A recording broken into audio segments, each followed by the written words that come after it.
However, first of all, now it is my pleasure to welcome Mr. Michael Kohler, our keynote speaker of today, who is the head of Commissioner Oettinger's office in the European Commission. And we are particularly thankful to have you on board today, Mr. Kohler, not only because the European Commission provides substantial support and initiated this network, but also because, as I read, you are a scholar of Islamic studies and thus, I assume, very well acquainted with both sides that are active in this network. So, Mr. Kohler, thanks again for being with us today, and the floor is yours. My link to the Arab world and the Muslim world beyond Sicily goes back quite some time. And actually, the first job I had in the European Commission in 1994 was to be desk officer in what was then DG1 for the old hands among you who still know the acronyms that we used at the time. DG1, and I was working on Yemen and Iraq. And the guy next to my office was our GCC desk officer. So obviously we had coffee every other day. We were discussing the perspectives of a free trade agreement with the GCC and so forth.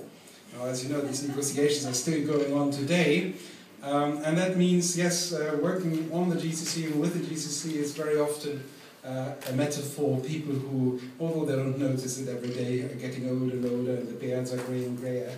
But at the same time, we have to face completely new challenges. And speaking today about the EU-GCC Clean Energy Network and sharing with you the Commission's or perhaps DG Energy's views on this, means that there's a new dimension of cooperation which gets increasingly important, not only from a climate point of view, but also from an economic point of view and a technological point of view for both sides, which nobody would have thought of probably in the early 90s, when I was this desk officer and my colleague and friend Andres Bassos was dealing with the GCC. Forget that whereas in the early 90s, many of us probably wouldn't have really been able to locate the countries of the GCC or to enumerate the 6 countries of the GCC correctly.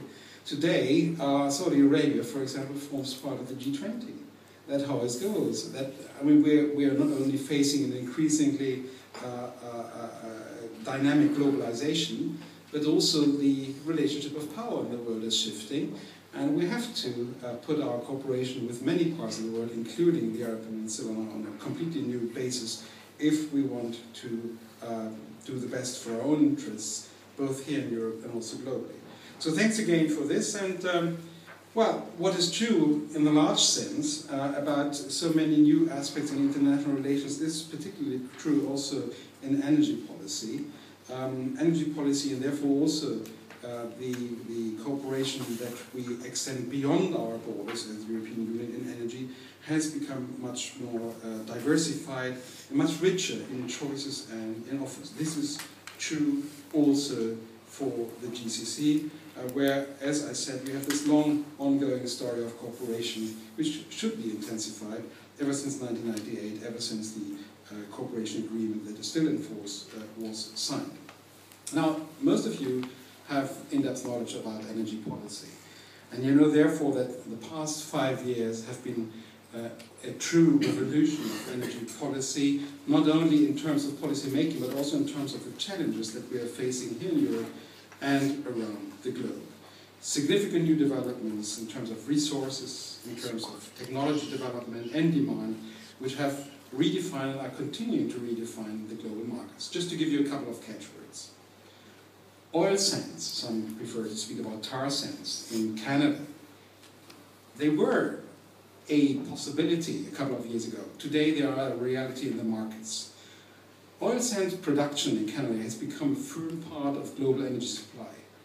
We have seen also the birth of LNG technology developed at an economic scale, including new custom-built ships, gasification and degasification plants, which led to a genuine LNG market. And I think the LNG market in Europe is only at its very start. It's expanding as we speak, and more countries are talking about installing energy plants in order to diversify their supply basis. Shale gas, another issue. Sometimes a little bit of a hype, but then also a reality. Definitely a reality already in the Western Hemisphere, the United States. Maybe increasingly also in other parts of the world, not only in Europe, but I think of countries like, for example, Australia. I think of China. I could also think of Algeria, for example, where shale gas has a huge potential, and we might see more of a shale gas revolution as we have witnessed it already in the United States, which has changed the energy portfolio in the United States, which has changed also the climate balance, and which has changes pricing policies across the globe, and definitely in Europe. Other countries beyond the United States, as I said, are on their way in assessing their own unconventional gas potential. We have shale oil, not that much in the focus, but mind you, even in the European Union we produce shale oil, for example in the Baltic republics and Estonia. Shale oil is something where Europe, where other parties around the globe have a big potential.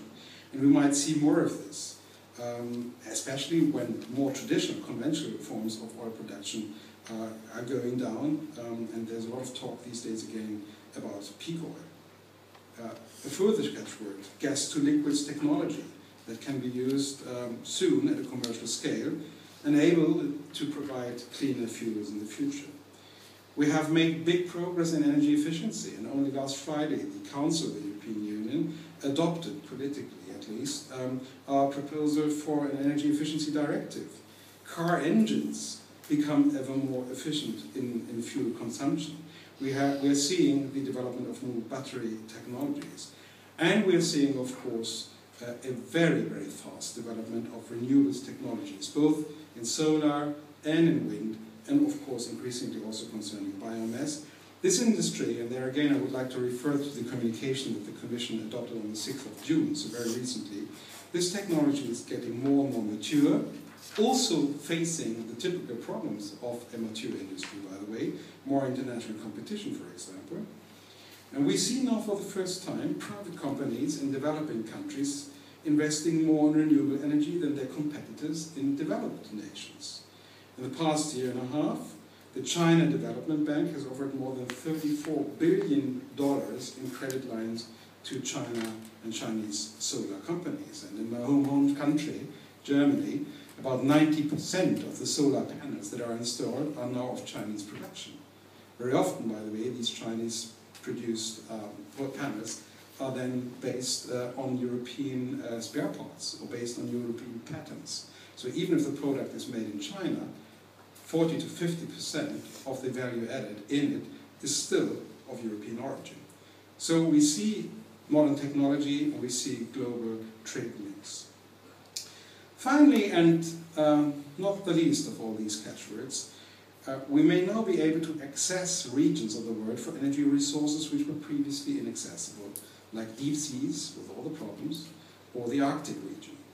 And yet, despite all these impressive developments which have added to our energy base, we do not seem to be enough, all this does not seem to be enough to ensure a continuous access for our citizens to affordable, efficient and sustainable energy in the future. The world population, of course, is still growing significantly. It's set to reach about 9 billion people around 2050, a period where I hope most of us will still be alive. 2050 sounds far away, but it is not. And this means not only a total number, an increased total number of world population, but it also means, fortunately, that there will be a significantly growing global middle class. A middle class that has aspirations for further growth, for increased demand of energy. Take India, take China, take Brazil, for example. Non-OECD countries are expected to account for over 90% of global energy demand increase in the coming decades, and that includes, obviously, the GCC countries. Now, energy needs have also been become closely linked to food production, to climate change. And so we need to actively look at broadening our energy base in order to provide access to energy for all and prevent energy poverty while not affecting food production or negatively affecting the climate. Again, all this will also affect the Gulf Cooperation Council countries. The world has seen impressive developments in the field of energy and technology, but more needs to be done to include low-carbon technologies in the energy mix in order to meet the increasingly greater demand for energy as our customer base for energy increases. Now, adding more low-carbon energy technologies does not mean reduced revenue for traditional oil and gas exporting countries. I think that's an important point. The overall energy demand is growing significantly, as I said, and even if the global share of oil and gas in the energy mix will decline, it becomes increasingly important that oil and gas is only used where it produces the biggest economic benefit. For the GCC countries, that could mean that more of it gets exported. Not only the GCC, also in a lot of other traditional oil and gas producing countries, you see this very interesting shift. It's very lively opening up to renewable energy sources because of the simple reasoning, the simple equation that with rising population levels, with rising consumptions at home, if you continue, say, to use gas for domestic electricity production, you simply have less and less to export. And countries like Saudi Arabia, countries like Algeria can clearly see that in the next 20, 30 years, if current patterns of electricity production continue, if they don't switch, for example, to solar, to wind energy, then they will use 30, 40% of the domestic, for example, gas production just for domestic purposes and not any longer for exports. Now, if you don't have a very diversified export portfolio, then you don't really like this kind of development. But if you have a lot of sunshine or a lot of wind or other sources of renewables, then of course it would be wiser to use that for the generation of electricity at home and continue to export gas and oil to those countries that need it. Now the Gulf countries are of course very well aware of this. And this is why, as I said, they have started to look at solar technology, undertaking serious efforts to gain technological leadership and additional research and development capacities at their universities in these areas. Indeed, there is potential for the Gulf region to become a world leader in some renewable technologies, in addition to already being a leader in oil and gas. This might well be the case for solar, which has a huge potential in the region. There's another important new technology, not that popular in Europe, but which might be very significant for the Gulf region: carbon capture and storage. CCS technologies are very interesting, with CO2 injection replacing natural gas for enhanced oil recovery in mature fields. For fossil fuels, in general, CCS is a key for tackling climate change because there are no other options. The key is therefore to increase energy efficiency, to reduce energy consumption in order to cope with the challenge of investment cost. Now, in all this, where are we going in the European Union? Most of you will be aware of the Energy Roadmap 2050 that the College of Commissioners adopted on 15 December last year, which was a key issue for discussion of energy ministers last Friday at their council in Luxembourg. In our Energy Roadmap 2050, there's significant focus on energy efficiency and renewable energy investments, for all the reasons that I've just outlined. We're still wasting too much of our energy that we're producing with great and expensive effort. We see that the share of renewables is growing significantly, and over time, renewables will become far more established in our energy mix. Our accounting is that under various scenarios, various options, by 2050, between 55 and perhaps even 100% of electricity generation will come from renewables in the European Union. But this still leaves a significant place for fossil fuels in other areas than electricity generation. However, all the scenarios, even the most ambitious ones, indicate that by 2030, that's the next interim step, by 2030, oil will still represent approximately a third of our overall energy needs. Currently, more than a third of our energy portfolio and almost all the energy used in the transport sector rely on oil. The European Union is currently importing more than 80% of its oil needs. Even with our energy efficiency and broader energy-based strategy, this figure may increase from 80 to 90% or even more in the next 10 years. The challenge for the European Union, therefore, is to keep a secure and affordable oil supply against the background of rising demand from other parts of the world while maintaining the highest environmental standards. Let me turn to natural gas. Natural gas is going to remain a key element for the EU energy mix due to its advantages in terms of sustainability and flexibility. The flexibility angle will become more and more important. It's also largely available. When the International Energy Agency speaks about a golden age of gas, They refer to the abundance of not only unconventional but also conventional gas that is proven, and that guarantees that there are at least 3 centuries of current gas supplies available for production. Security of supply is an advantage of gas, and competitiveness in comparison with other fuels. Natural gas is, as you all know, the fossil fuel with the least amount of CO2 emissions, and it can therefore contribute to a considerable reduction of our greenhouse gas emissions. The fact that the United States have a better CO2 emissions balance today than 5 years ago has not much to do with the promotion of renewables or energy efficiency, but with the fact that they turn from burning oil to burning gas, shale gas. So CO2 reductions can be achieved also that way, although this is not exactly what I would recommend. In order for gas to fulfill its potential and deliver the above-mentioned advantages, we need to make the gas market much more flexible. Rigid pricing structures, as we have them in most parts of Europe, that couple the gas price to the oil price, and rigid transport contracts that prevent gas from being easily transported where it's most needed don't help. So the friends of gas, the producers of gas that want to have an even higher penetration of the European market have to look at both aspects, transport and the price shaping mechanisms. But we need also to improve research and development.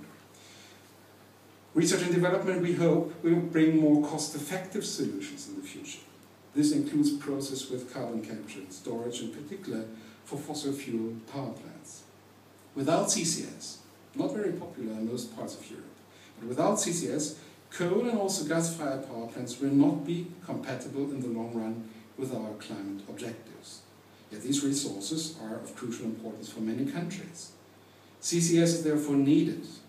It's a needed option not only for power generation but also for heavy industries, steel industry, chemical industry, paper industry, cement and so forth.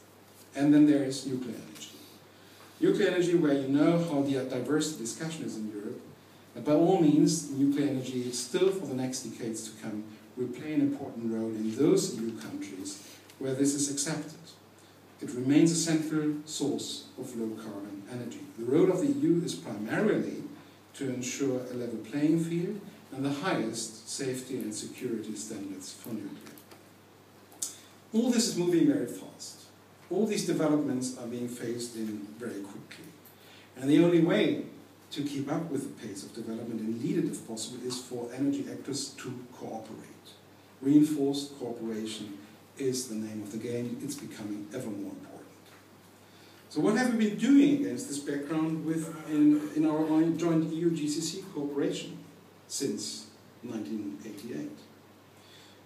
In 2010, when the ministerial meeting in Luxembourg between the EU and the GCC took place, ministers endorsed the so-called Joint Action Programme, which builds on the good cooperation that was already ongoing, for example, in the fields of clean energy and research and development, but also, and most importantly, with the intent of enhancing and strengthening it. Work on the Joint Action Programme has thus been progressing in vital areas, for example, the Clean Energy Network that has been set up, which now focuses on topics such as energy efficiency and demand-side management, secondly, renewable energy resources, and thirdly, as I said, carbon capture and storage technologies, amongst other issues, obviously. We are, as the European Union, extremely interested in this cooperation with the GCC countries, and not only in the traditional but still important cooperation on oil and gas, which will remain vital, of course. Nobody wants to diminish that role. But we have to add these new aspects, renewables, CCS, and market efficiency and demand-side management. Low-carbon technologies, we think, will take an ever more important part and a vital part in our mutual interests in our energy cooperation. On our side, the European side, I think, without wanting to boast this too much, but we have a lot to offer to our colleagues and partners in the GCC. Let's not forget, the European Union is still the largest integrated market in the world, not only in terms of purchasing power, but also in terms of energy demand and in terms of prices. It's simply more economically interesting to sell commodities to Europe than to other parts of the world. We pay, and we pay usually better. 500 million consumers, but also a world-class technology across the board, but also in energy. We are very advanced. I think we would still be world leaders in research on renewable energy and increasingly important energy efficiency. And we have, and that is I think the dream of every investor, a stable, a transparent, a non-discriminatory and a legally binding energy policy framework. That, in my view, ladies and gentlemen, provides a pretty good basis for extending our cooperation beyond oil and gas into new areas, into the areas of the future. I'm very confident, therefore, that an enhanced cooperation between the two regions will be mutually beneficial and create a more resilient energy system for all. Thank you very much.